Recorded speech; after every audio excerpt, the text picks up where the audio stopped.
Yo, how's it going, you guys? We're finally back with some regular good content, and it feels good to be back. I appreciate y'all support while I've been gone, and you guys can look forward to some regular uploads back on the channel now that I figured out how to fit content into my very busy schedule. So, if you guys did not know, I basically beat my longest stream record the other day, and I wanted to sit down and talk to the channel, my viewers, and give a long-term perspective on why anime games never really work long-term, as a perspective from a gamer, as a content creator, as a niche, as a community, and so many different ways. And it was really just like the first 3 or 4 hours of the stream, and then the rest was just me playing. But that's what the stream was essentially. And this video was just me breaking down some of my main points in a less angry, constructive way that just comes off as genuine and gives you guys a sense of exactly why I feel this way, and just tell you guys the truth, man. Because I feel like a lot of content creators just don't speak about this. They shy away from it because they either want to be in the cool kid groups and you're not really supposed to talk about this type of stuff, or this is just stuff they don't genuinely care about or really think about. But I think if you are a part of this niche, I think it's something that should be addressed, should be talked about more regularly. And I think that if enough people talk about it, something would be done about it. But realistically speaking, this is me just giving y'all real game again, as I say. And I don't think this video is going to necessarily really affect anything long term, but I did want y'all to, at least be aware of the channel change and aware of like, where does all this stuff stem from? Like what makes it so difficult to be an anime content creator when it comes to gaming, and what stuff do y'all deal with? So basically, the main reason why I feel like anime games don't go anywhere long term is three different reasons, each individually split up in different cases. Sometimes it's the company. That's the first reason. I think anime games haven't really had any genuine long-term stability since like Naruto Ultimate Ninja Storm 3 or like 4. Like, these games get the bare minimum. They don't get that much communication, and games drop and we don't get the full actual patched full game until we're a year into the game, and then finally all the bugs are fixed. Finally you get different game modes, finally you're getting ranked, finally you're getting the full game, and that long term does not allow the games to survive. The second reason is definitely a large part of the community. Typically, like I said before, all different games have very toxic communities, but I feel like the anime game niche community is definitely like the worst out of all of them. A lot of these people go out of their way to get on here and play like they're gods, picking the most dork way to play, essentially. All these different games have like 100+ characters, and I think the anime community niche, the entire anime community as a whole, when they get on these games, are hypocrites. Because people will sit there and talk about how, oh, the game doesn't have that many characters, why don't we have this character? And then on the same other side, not pick said character unless they're meta, broken, or easy way to win in the game, which is completely, sheep drone activity. They're hypocrites because despite complaining about roster sizes, different mechanics, and different things missing in a game, these are the same people that'll get on the game and go out of their way to do that exact same thing that they're complaining about isn't there. So for example, Sparking Zero, right? We don't have ranked. Well, we have ranked. We had tournament mode, we had endless, we had all these other game modes, and dudes did nothing but play ranked nonstop. You barely saw any content creators try to help the space. You barely saw anybody try to do anything outside of ranked. Nonstop, all Sparking Zero was ranked. So of course the game long term isn't going to do well if all you see on your uploads with Twitter, TikTok, Twitch, YouTube is why the game is bad, because you get online and all day you're playing ranked instead of trying out the other game modes. It makes you a hypocrite because the game mode is there, you just don't do it because clout, because content, right? That's another main reason. And that kind of loops into the third reason why I feel like anime games will never really go well. They never do. Is content creators. Content creators go out of their way also to kill these games, whether it's on purpose or whether it's just by not understanding their level of awareness, like of how much influence they actually have in terms of the bigger creators or the smaller creators just following immediate trends and going out of their way because the view counts look like they're good. Absolutely helps in the cases for why some of these games die. I think Sparking Zero is the perfect example of a game going through that cycle in the quickest way possible. Because when I talk about like some of the worst games I've ever played, I talk about the Storm community. A lot of people ask me like, "Yo, what's the worst community? Why do you say the Storm community is the worst?" I still think Sparking Zero is third place in terms of the worst anime game communities I've ever been a part of. But in terms of the fastest game being killed, Sparking Zero is probably the fastest anime game I've ever seen die in my life. You know, for the hype that we had behind it, for all the stuff that we were expecting out of it, it's immaculate how insanely fast this game kind of died out. And that goes to the credit of content creators showing busted shit. That goes for the developers not patching stuff fast enough, or, you know, making a lot of silly decisions when it comes to mechanics. And then it comes to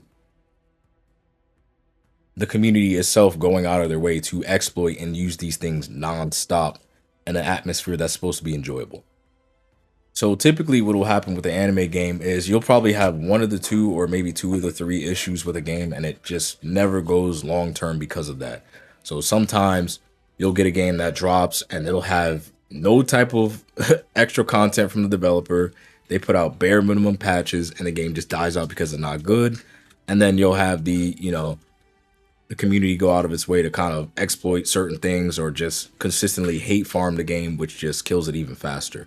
Or you'll get another combination of content creators and the game just not having that much variety, you know, not having that much of a balanced effect to the point where the game can last long term. So content creators will show busted tech, and then when the community starts to abuse the broken tech and they don't get any feedback from the developers, you know, everybody's looking around like, well, what happened? Why is the game dead? How did this happen? It's like, you know, I think it's fair to say that if you put out a video about an exploit, or you put out a video about how to do something in the easiest way in a ranked competitive environment, it should be common sense that within a couple of days or minutes, people are going to start training and learning how to do that exploit, because that's just, unfortunately, the current generation we have. People don't like to train. They don't want to learn. They don't want to, you know, figure stuff out. They just want to go online and look for the easiest loopholes to win because of, you know, egotism. That's just the current generation. That's the current stuff we are dealing with right now.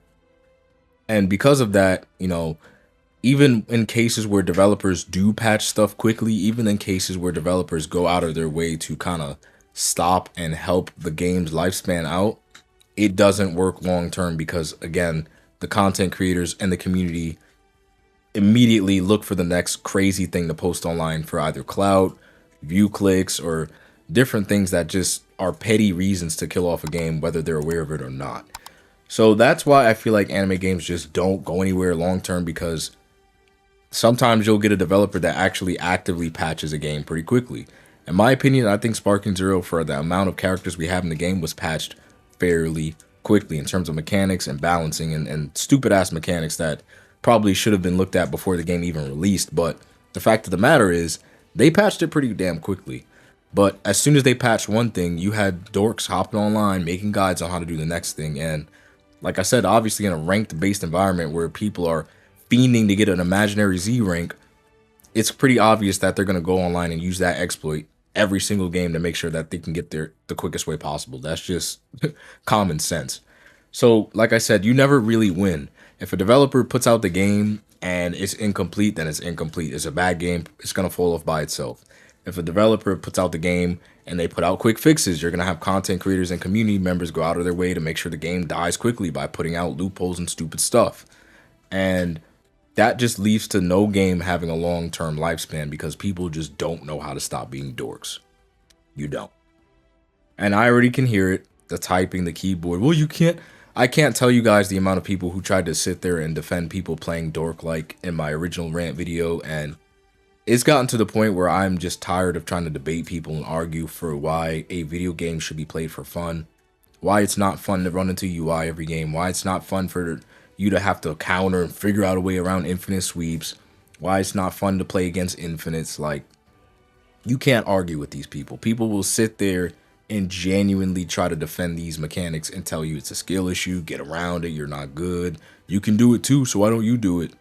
It's an endless goalpost moving argument that I've had for over 8 years. You know, it just, you don't win with these people. There's always an excuse.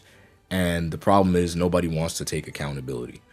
And like I said, I don't think this video long term is going to really do anything for the anime game community.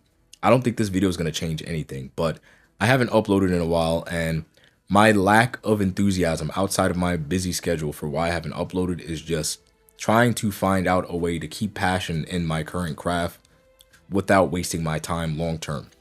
And I've just come to the conclusion that if I'm going to upload anime, game videos, which I would like to do because I do like the community, I do like educating people on characters. I like anime games. I like anime. I like fighting games. That's an anime game, right? Anime fighting game.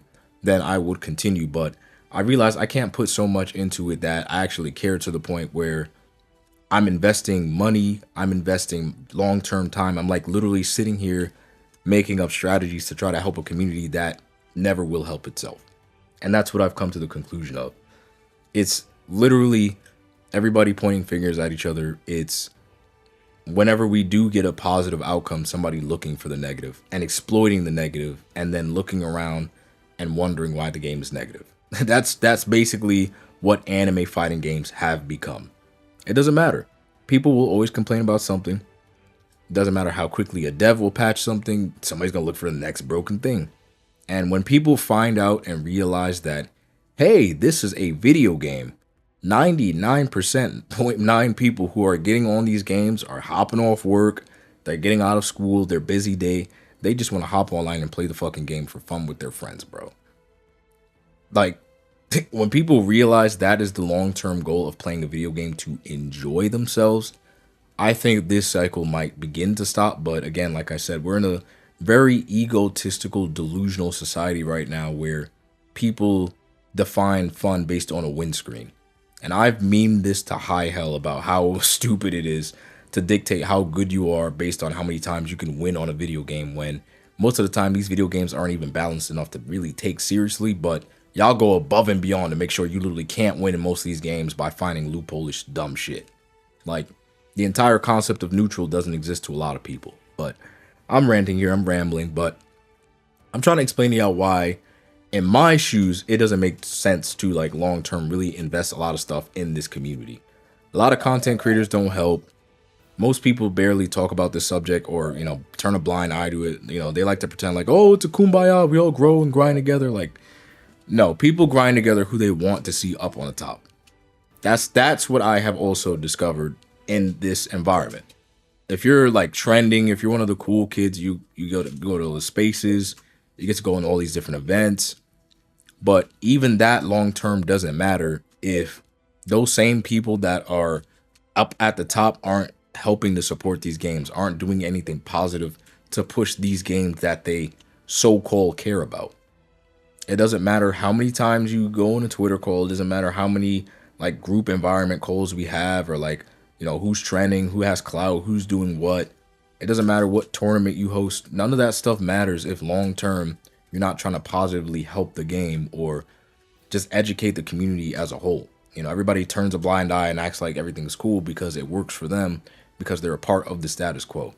Me, I've been doing my own thing my entire life. I don't follow anybody. I don't believe in gatekeeping. I don't believe in purposely killing games because it might help my algorithm. It'll help my view count. That's just drone bot behavior, and I'm not a fan of it. Me personally, I feel like I'm too multi-talented to hold myself just to anime games. So if you guys didn't know, I also have a channel called Casher and Kuma. That is my first channel. And another reason that I've said like a million times by now that I get nothing out of doing this is because this is not my main channel. I know a lot of people think this is my main channel. This is my main craft. I came back to play anime fighting games because I enjoy them and I wanted to learn more about the YouTube algorithm. This is nothing more than a training session. This was me climbing to the top to learn about the algorithm in a different niche, to figure out where I can apply these same new skills to my original niche so I can thrive more. That's it. I think the anime gaming niche is, very small. And for the amount of people that we have in here, it's like an endless circle of bullshit. And to be quite frank, I'm just tired of it.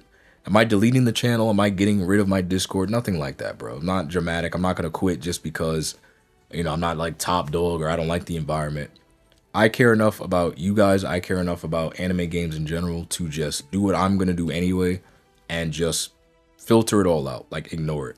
I just won't hold it so high as a priority that I'm like stressing out about this stuff and trying to really make solutions because I'm only one person. Like it takes more than one person to really point these things out and have people go, "Oh shit, he's right. Like let's actually start changing some stuff that makes sense." But like I said, that takes a larger effort from all three parties, the community, the developers, and these content creators to make that different environment. But that's just why I feel like anime games don't really go anywhere long term. It's either the game is ass, which it dies off anyway. The game comes out pretty decently and people find loopholes to make sure the game comes out ass long term. Or YouTubers follow like a certain agenda to hate farm a game or kill it from the inside out, despite how good or bad it may be, because that's what's trending or because that's what they want to do because they don't like the franchise. Like, you don't win no matter what you do.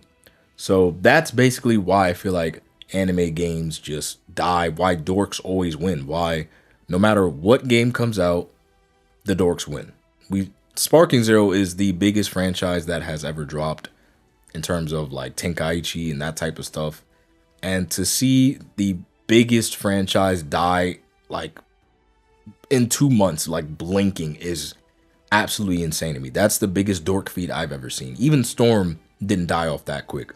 But arguably, you could argue the only reason why Storm is still alive to this day is because the dorks refuse to let it go. And the same people who play that game, quote unquote, competitively and thrive from the environment are the same people who kill the game. So I wouldn't really say the game is still alive or that it's like really relevant. It's just these dudes are literally in like a small fishbowl and they just don't they don't know how to get out the fishbowl. Like that is where they live. So therefore it looks relevant or it looks somewhat alive because those like 200-ish members of like piranhas just stay in that fishbowl. So I don't really think that's a comparable case to Sparking Zero because Sparking Zero had millions of copies. They had millions of people on there. And even in terms of talking about games that fall off or like games that had a downfall, going from millions to, a couple thousand to a couple hundred is absolutely insane.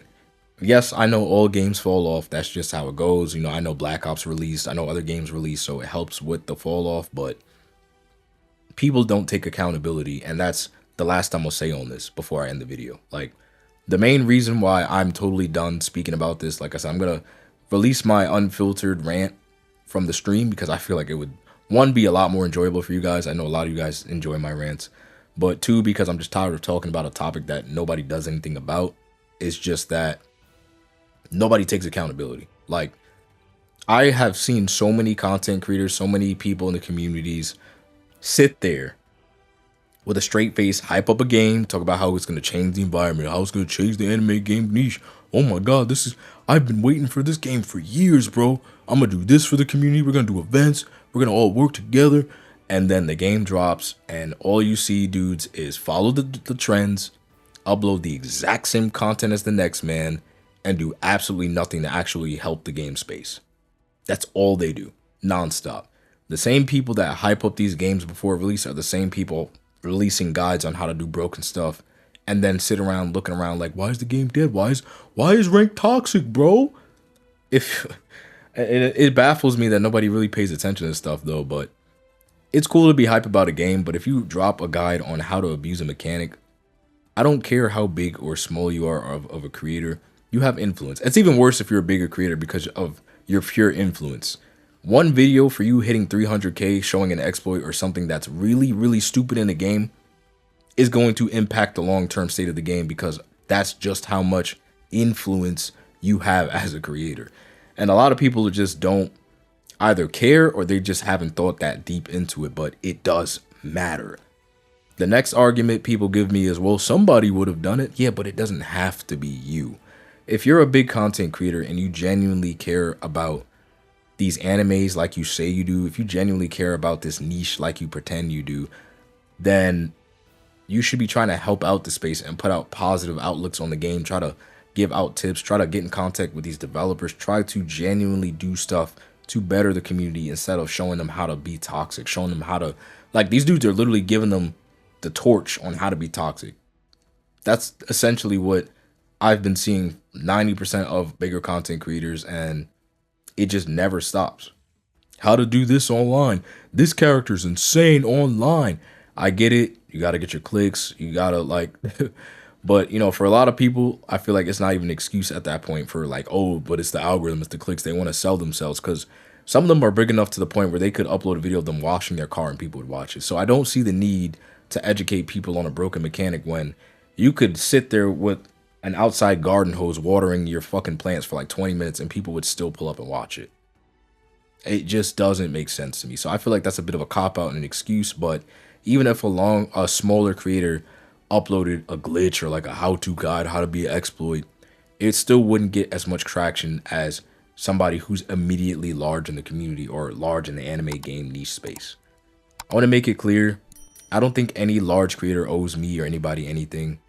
You work hard, you build your own brand, you do what you want to do, dog. Like, I'm not the policeman for how to make the right type of content or how to save the anime community. I'm not Superman.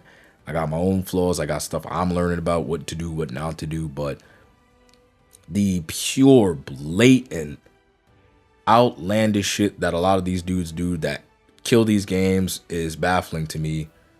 And it wouldn't bother me if they wouldn't sit there and then ask why.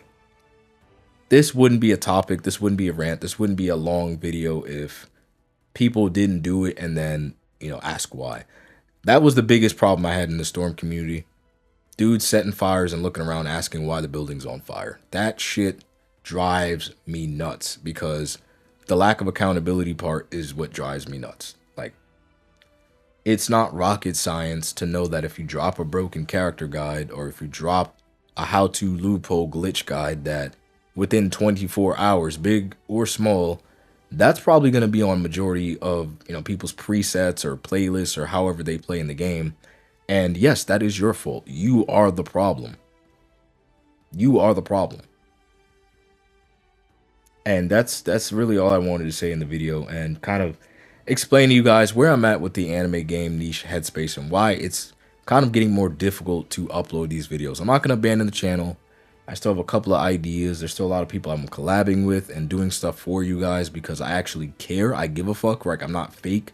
I don't switch up. I don't clickbait you guys and you know, put y'all on stupid shit. I try to bring back the classic nostalgia gameplay feeling as much as I can. That PS3 era, that PS2 era, that PS1 era, that GameCube, that PSP, that Nintendo DS feeling is what I try to provide on the channel. And that doesn't mean I can't break out of the mold. That doesn't mean nobody can't. But long term, it doesn't really affect anything in the cycle. And that just means no matter how passionate about a game I am, no matter how passionate about a game you are, it's never going to really last long term because people won't allow it to. And that's really the biggest statement I want to make with the video is it's not always the developer's fault. It's we're humans. Like, people have a choice to play broken. People have a choice to play meta. People have a choice to upload certain titles and certain videos and certain mechanics that can make or break a game.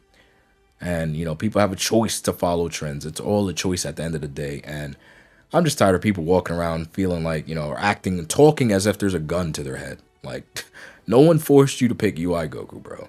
No one's forcing you to play Byakuya post-patch, you know, when he had infinites.